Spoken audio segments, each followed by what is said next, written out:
Yo he tenido el placer de trabajar en el estado de New Jersey, en el área de asuntos gubernamentales, por casi 20 años. ¿Verdad que me veo joven? Y he tenido la oportunidad de trabajar con muchos oficiales electos, y no porque el gobernador está ahí, pero tuve la oportunidad de trabajar con él. Y le voy a decir algo. Yo no he conocido un oficial electo a ese nivel, pero específicamente un candidato que se haya echado encima la tarea y se haya llenado la boca de decir que en el estado de New Jersey es un estado santuario, que aquí no importa de dónde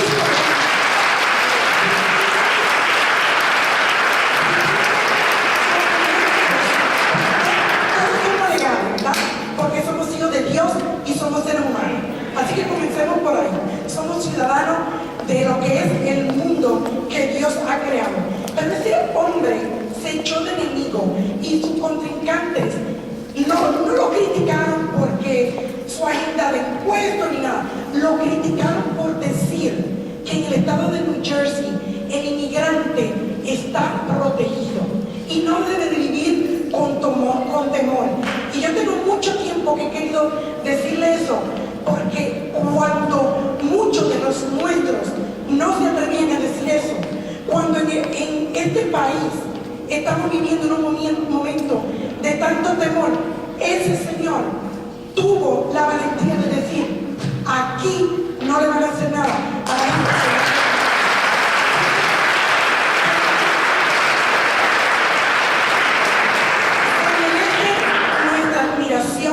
Nuestro respeto y nuestro apoyo, porque nosotros apoyamos agenda de progreso y agenda que pone el pueblo, la comunidad primero.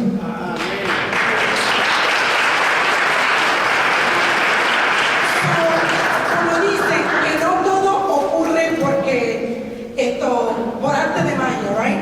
So today we're here, and I didn't do this. None of us could have done this without a team. Heather, if you can come.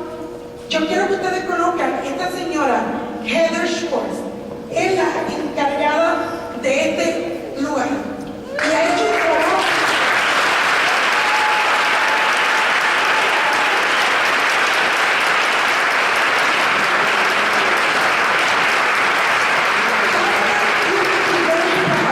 Of this team right here. They make you look great, they make the state look great, and we are so thankful to you. Thank you, thank you, thank you. And to the McGreevey family.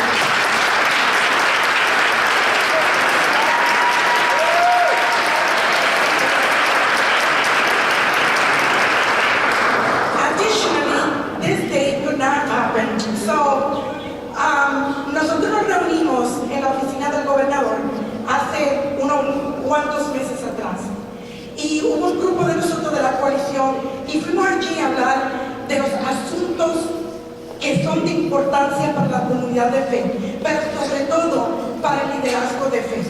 Y allí hubieron dos personas que sin ellos no estuviéramos aquí tampoco. Y lo más lindo es que ustedes saben que uno identifica los problemas, ¿verdad? Por las situaciones, por las necesidades. Pero lo que no siempre se encuentran son personas que dicen: no, yo digo presente y vamos a hacer algo. So, Governor, just highlighting how we met in your office, and there was a team from our coalition, and we met with you, and we talked about the issues that matter to our leaders of faith, and we talked about the need to have information in Spanish, information that's accessible, but also the need to bring state government to the community. We don't need them in the building, we need them in the community. So there are two people that said, oh my God, we're still doing this. So I want to call them up, and I want you to know, Governor, we could not have done this. And they represent you so well. And I just want everyone to recognize these two individuals. Edward Laporte.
y son latinos, pero latinos de verdad.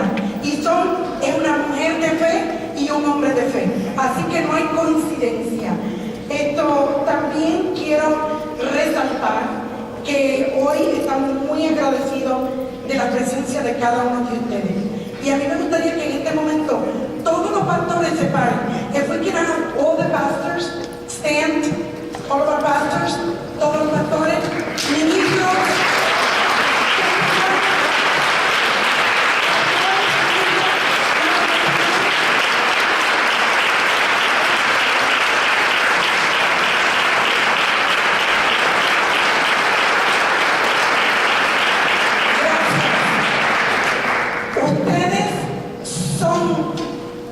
La razón y el motor que nos impulsa a nosotros hacer nuestro trabajo.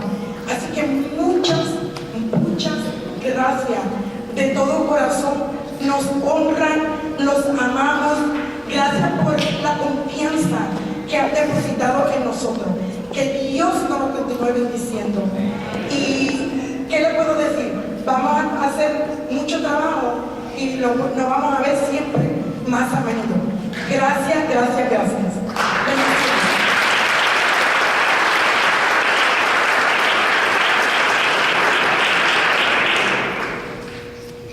Muchas gracias, Wendy. Voy a presentar a una persona que ha sido mi mentor en mi vida, a un hombre que no existe en el diccionario de ninguna lengua un término para yo agradecerle a Dios por él haber llegado a mi vida. Y él es el ex gobernador del estado de New Jersey, McGreevey.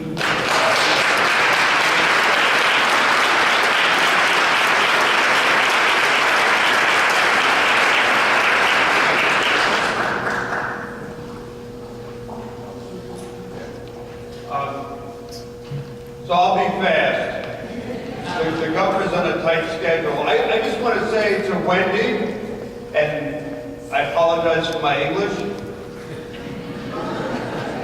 So I want to say to Wendy says, and Dennis Gonzalez is here, everybody here had rice and chicken. And Reverend Bolivar says, you can go, and I said to the assemblywoman, you can go to the VIP suite. And in the VIP suite is 3 strawberries and a container of coffee. So I'm reminded of the Bible story. The last will be first, and the first will be last. So I'm going to talk about some of the initiatives we're doing with the Reentry Corporation and with addiction and the Latino community and some of the serious problems. But the reality is, we would not be doing any of this without the support of the governor.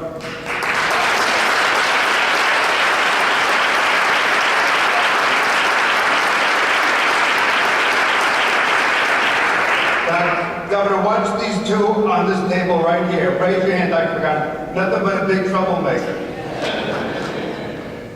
A great fighter, a great advocate.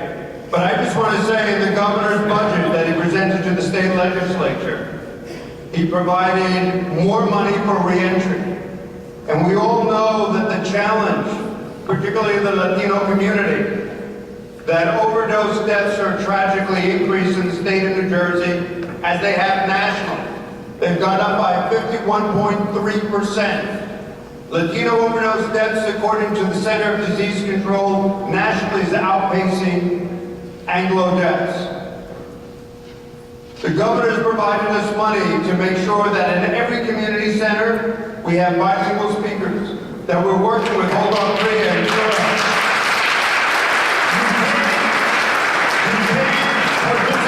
Treatment if it's not being given in your native language. And that's so critical important. So you're going to hear my 40-minute speech after I have my piece of chicken. But we're all here assembled. And my greatest accomplishment today is my speech is going to be shorter than Wendy Martinez. So ladies and gentlemen, I'd ask you to please stand as a sign of respect and admiration for someone who understands the Latino agenda and someone who supports it financially, our Governor, Phil Murphy.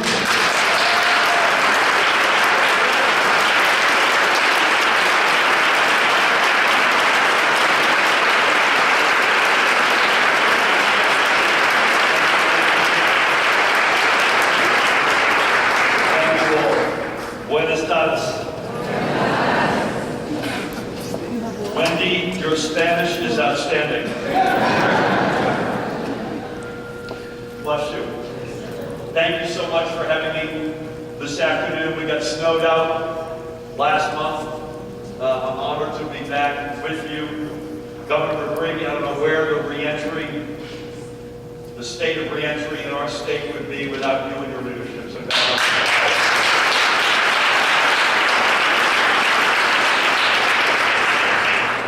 And I am thrilled to be with you all today to give my support for your efforts, all of you, to ensure that New Jersey's Latino families and communities can find the support that they need to live their dreams here in our state.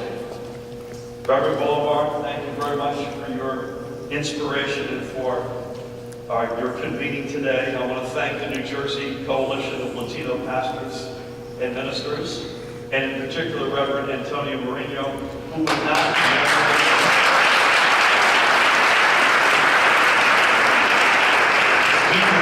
take no for an answer, even when we were snowed out.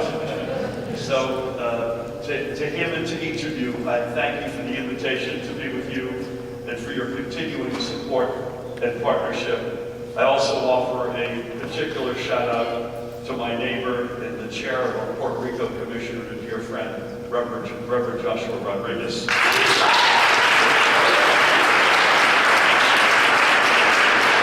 I'm also incredibly honored to be joined just to the left of me by one of the incredible speakers addressing you today, and a great leader in our state, Assemblywoman Iman Lopez.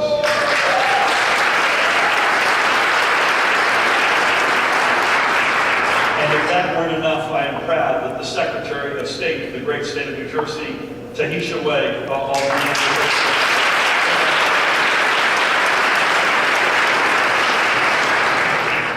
her presence should make absolutely clear our administration's commitment to New Jersey's Latino families.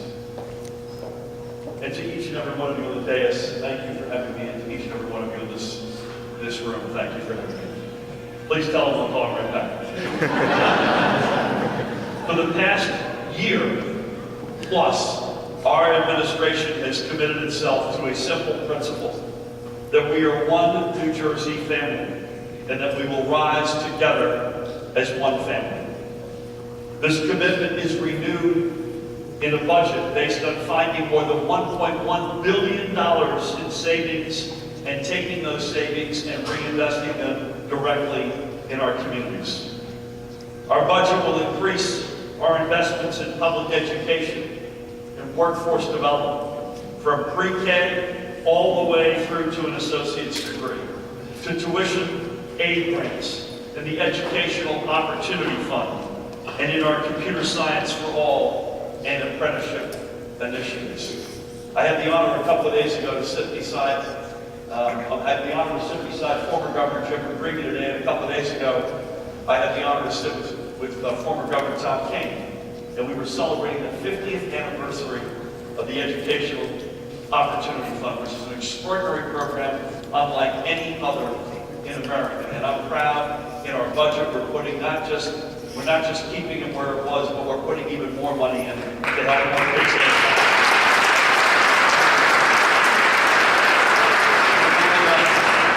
My State of the State address in January, I was honored to welcome Gloria Rodriguez, a dreamer and a student at Bloomfield College, to sit with the First Lady as our special guest. At my budget address 3 weeks ago, we similarly welcomed Aurelio Centeo, a student at Rutgers Camden, who is benefiting from the Educational Opportunity Fund. Gloria and Aurelio represent our future, and I am proud that we are investing in their futures and the futures of their peers.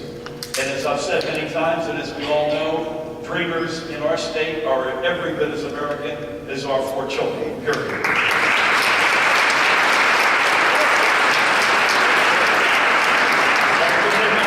Through our continued investments and hard work to restore NJ Transit to be a national model for safe and reliable mass transportation. Our communities rely on buses and trains that get them to work or to school or to church on time. We will fix this system, if it kills me, it might, by the way. We will get NJ Transit right, and our budget will move us closer to this goal.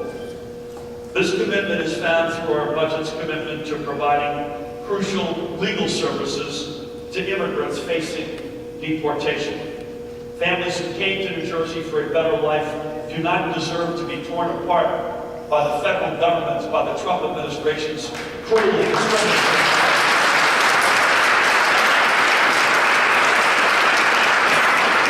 But there will be no ambiguity. We will help these families fight for their ability to stay right here in New Jersey. And I applaud the Attorney General, McGreevey's work to create a justice system that is rooted in fairness and lives up to the highest principles of justice. Aside from the budget, our commitment is found in our work to put the minimum wage on a clear path to $15 an hour and to guarantee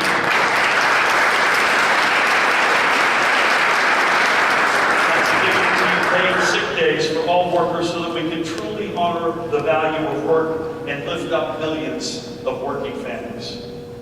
Our immigrant families, in particular, make up 28% of our labor force. These steps were the right thing to do to help these families secure their place in New Jersey's future. By the way, I mentioned immigrant families represent 28% of the workforce. That's number 1 of any state in America. These steps are needed to help us to begin to close our wealth gap. I've noted before that the research of the New Jersey Institute for Social Justice, which reported that the median net worth of the average white family in New Jersey stands at about $271,000.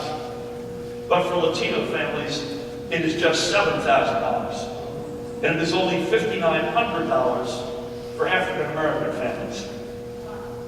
It's shocking. 271,000, 7,000, 5,900. Now that's been building up, as we all know, not even for decades, but for centuries. But we've got to do something collectively about that.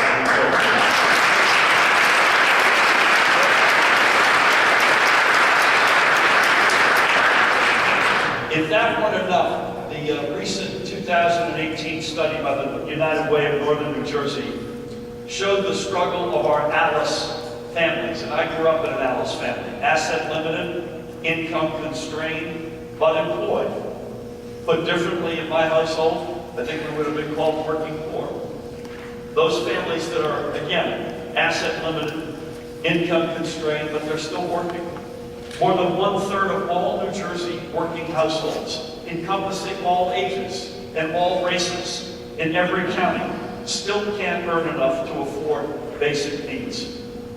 These are struggling statistics we must address as communities of faith and as a New Jersey community of the whole. And I should have said this up front. In a room full, you say pastor in this room, and several hundred people stand up. I want to give glory and honor to God. That's the most important thing.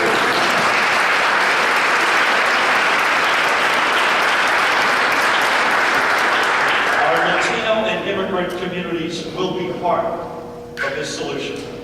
As we just learned, nearly half of all Main Street businesses in our state are owned by immigrants, a higher share than in any other state in the country except for California.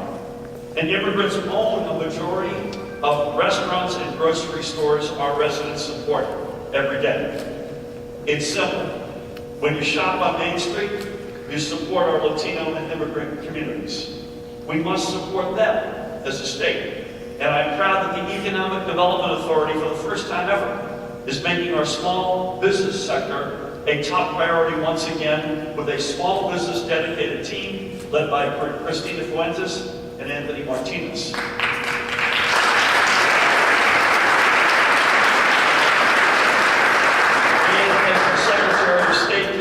our commitment is found in the work of the complete County Commission and ensuring that every resident of New Jersey is properly respected and accurately counted in the 2020 census. It is found in protecting the rights of every eligible resident to vote without fear. It is found in the work of the Center for Hispanic Policy Research and Development, led by Sarah Payne. And let me be clear, my commitment to allowing every resident, regardless of status, to obtain a valid New Jersey driver's license is as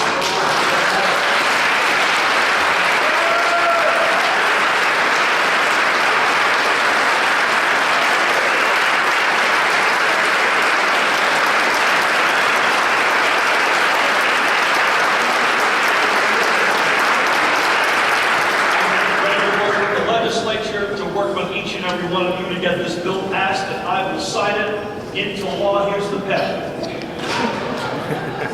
Actually, not my pen. We can do this, and we can work together to pass our budget and its investments. Because as the achievements of the past year show, when we work together, we win. I applaud.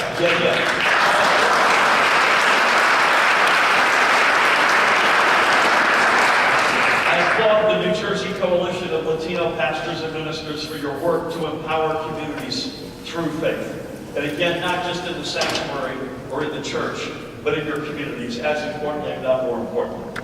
I also applaud all of today's partnering sponsor organizations, and I'm very proud that the state of New Jersey is among them.